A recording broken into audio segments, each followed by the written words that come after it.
Today's topic, it's all about meeting in the middle.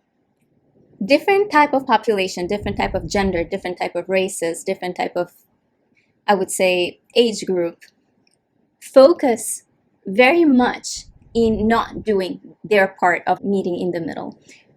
Oftentimes we notice where one party is doing most of the work and the other party is doing absolutely nothing. And that only doesn't show in relationships, in romantic relationships, but it also shows up in work situations and friendship or family structure. And it can be applied to any environment that you think it fits.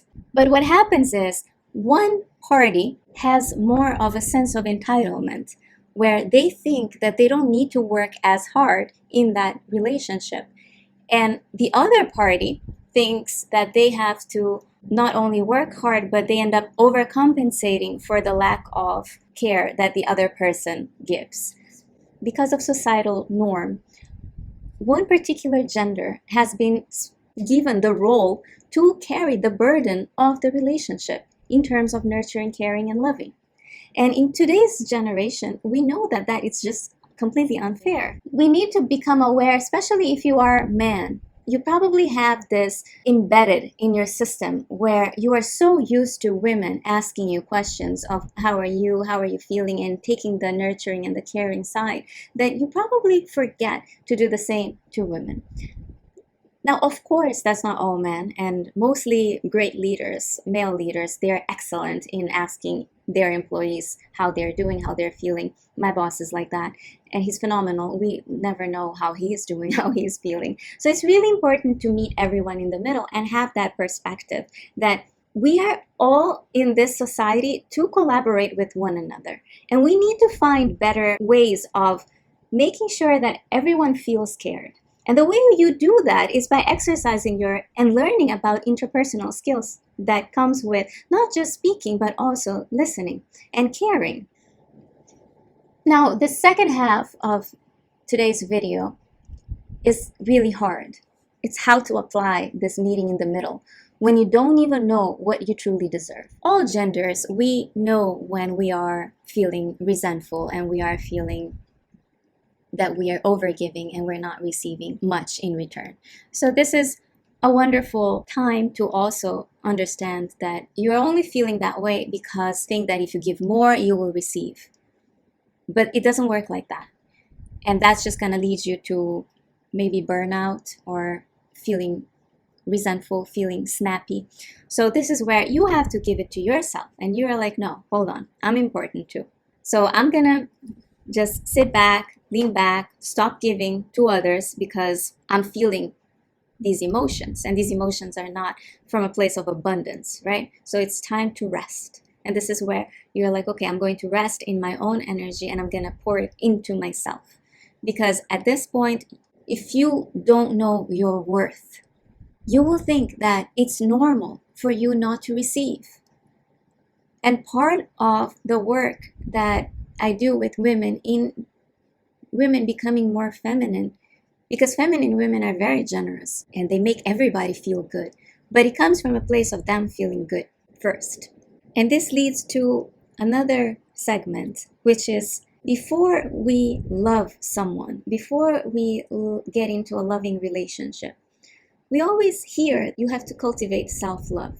Here's the catch that nobody talks about, is that in order for you to cultivate self-love, it comes with stages. And these stages is becoming an spectator and watching everyone, right? Watching the peacock show and seeing all the performance of male, and because male peacocks are the most colorful ones. And protecting your heart. But you watch it, you watch it, you pay attention, you collect data. And you start learning what is right, what is wrong, what feels right to you, what feels wrong to you. And finally, you understand the sacred knowledge. Now you're like, what is the sacred knowledge, Shelby? The sacred knowledge that undoubtedly you will be successful. in everything that you do, in your love life, in your career, in your family life, in your financial life. But first, before you are going to be successful, you have to learn you. And that's the biggest difference.